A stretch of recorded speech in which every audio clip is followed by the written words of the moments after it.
منکر صحابہ دے ابلیس ہو دل، ابلیس دیوی تلخیص ہو دل، اے اقبال و ساغر تے حالی نہیں ہو دے، دشمن عمر دے حلالی نہیں ہو دے، جلالی نہیں ہو۔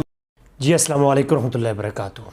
شیعہ کے یہ اعتراض کہ عمر فاروق نے امام فاطمہ کا گھر جلایا تھا، اس اعتراض کے اوپر ہم نے بحمدی تعالیٰ ان کے 18 اعتراضات کا جواب دیا ہے۔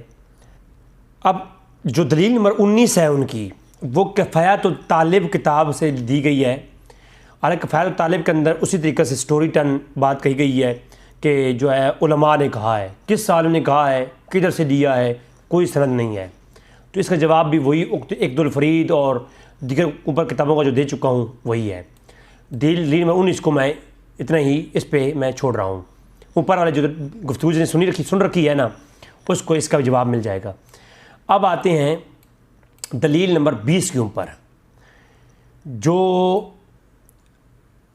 فرائد الصمتین علامہ جوینی کی کتاب ہے۔ جی اب فرائد الصمتین جو کتاب ہے نا، اب فرائد الصمتین کے اندر بھی جب واقعہ سٹارٹ ہوتا ہے تو اوپر چیپٹر کیمپ کیا اور نیچے جو ہے نا وہ واقعہ سٹارٹ کر دیا کہ ابو صدیق نے عمر فاروق کو بھیجا اور ایسے ہوا اور ایسے ہوا ویسے ہوا۔ جیسا کہ کتاب الاموال کے اندر بھی، اعلام النساء کے اندر بھی، کتاب المختصر کے اندر بھی، تاریخ مسعودی کے اندر بھی، اقد الفرید کے اندر بھی جس طریقے سے بے سند واقعہ لکھا گیا ہے نا، اسی طریقے سے بے سند واقعہ یہ جناب اس کے اندر یہ فرائد الصمتین کے اندر بھی علامہ جوینی نے لکھا ہے۔ اب جب تک امام علامہ جوینی کب گزرے ہیں، اب درمیان میں 600 سال کا فرق۔ اب 600 سال کے بعد ایک عالم اپنی کتاب کے اندر واقعہ لکھتا ہے، اس کی سند ہی نہیں ہے، تو ہم اس میں بحث کیسے کریں گے؟ خواب آیا ان کو، انہوں نے کدھر سے سنا؟ اب کتاب اس کے اندر آپ دیکھیں نا فرائد الصمتین، حالانکہ اس کتاب کے مصنف یا کتاب کے اوپر میں بات نہیں کر رہا کہ علماء نے ان کے بارے میں کیا کمنٹس کیے ہیں، وہ میں چھوڑ رہا ہوں۔ فقط میں یہ کہتا ہوں کہ یہ جو ہے نا یہ فرائد الصمتین لکھنے والے علامہ جوینی جو ہے، یہ واقعہ لاتے کدھر سے ہیں؟ یا تو الامام السیاسی سے لیتے ہیں، یا تاریخ تبری سے لیتے ہیں، یا بغیر سند کے بغیر لاتے ہیں۔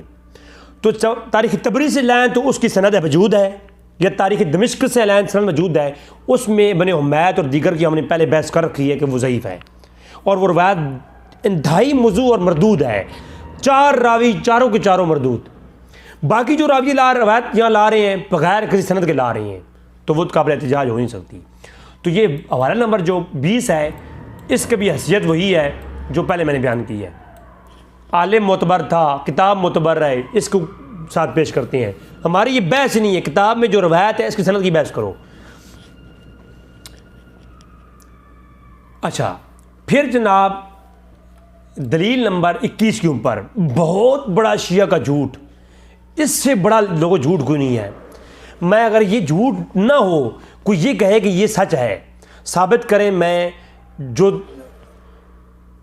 یہ شیعت کے جو گمراہ کن چیزیں ان کو میں ہائی لائٹ کرتا ہوں، چھوڑ دوں گا، اور پکا ماتمی جو ہے نا وہ بن جاؤں گا، پکا ذاکر بن جاؤں گا، ماتمی بن جاؤں گا، اور جس طریقے سے شیعہ کا وبیلہ ہے اسی طریقے سے کرنے کو تیار ہوں۔ لیکن چیلنج ہے میرا اس بات پہ۔ لکھتے ہیں جی کہ عمر فاروق نے امام فاطمہ کے سینے پہ ضرب لگائی، جس سے جناب محسن کا اسقاط ہو گیا۔ یہ واقعہ 3 کتابوں کے والے ہیں، سیر من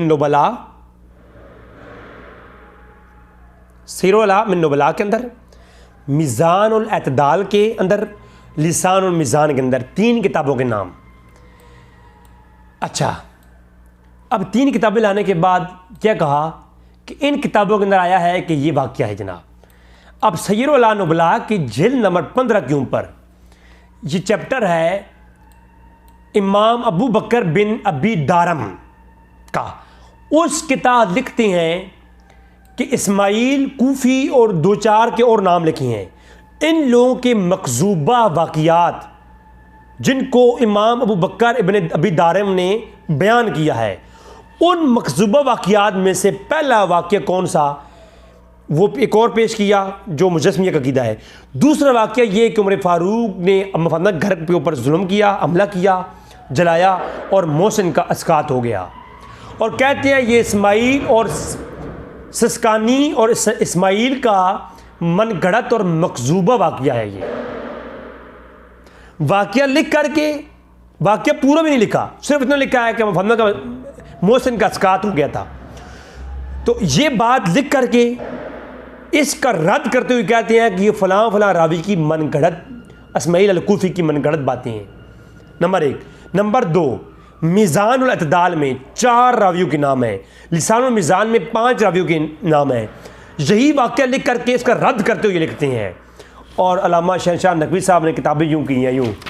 یہ دیکھو جی کتاب, کیا ہے جی کتاب میں؟ او جی لسان المیزان میں آیا ہے کہ جناب یہ واقعہ لسان المیزان میں بھی لکھا گیا ہے, میزان الاعتدال کے اندر بھی لکھا گیا ہے. او اللہ کے بندو, واقعہ لکھ کر کے اس کا رد کر رہے ہیں کہ اس واقعی کے جو راوی ہیں اسماعیل الکوفی اور دیگر اس کے نام لکھتے ہیں, وہ سارے من گھڑت کذاب ہیں. اور یہ واقعہ کذابوں میں سے ایک کذاب ہے, قسم میں سے ایک کذاب نے گھڑا ہوا واقعہ ہے, مکذوبہ ہے. یہ علامہ امام زیبی اور لسان المیزان الاعتدال کے اندر ابن حجر نے اس کا رد کیا ہے. شیعہ حضرات پیش کر کہتے ہیں یہ آیا ہے حوالہ. حد ہو گئی ہے یار جھوٹ بولنے کی بھی ہوئے. توبہ, اللہ اکبر. یہ ہے دلیل نمبر 21, جو 3 جھوٹ ایک دلیل میں. اللہ اکبر. شیعت کی ذریت کو چیلنج ہے میرا. شیعت میں اگر کوئی حلالی پیدا ہوا ہے نا, میں سارے شیعوں کی بات نہیں کرتا, جو شیعہ میرے ساتھ کئی اٹیچ ہیں جو ٹھیک ہیں, مطلب ہے کہ وہ بات کو تسلیم کرتے ہیں اور سنتے ہیں, اور کئی باتیں ان کو میں نے بتائیں وہ تسلیم بھی انہوں نے کی ہیں, اور وہ آج بھی ابوبکر و عمر کے بارے میں زبان درازی نہیں کرتے, اور ان باتوں کی جانتے ہیں کہ یہ باتیں ثابت نہیں ہیں تاریخ میں. ہاں, جو مدت سے پیدا ہوا کوئی ایسا حرامی ہے تو اگر کوئی حلالی مانتا ہے خود کو, تو چیلنج ہے میرا, ثابت کرے یہ باتیں. یہ میزان الاعتدال, لسان المیزان اور سیر الاعلام من نبلاء میں کہاں یہ واقعہ بطور حجت پیش کیا گیا ہے؟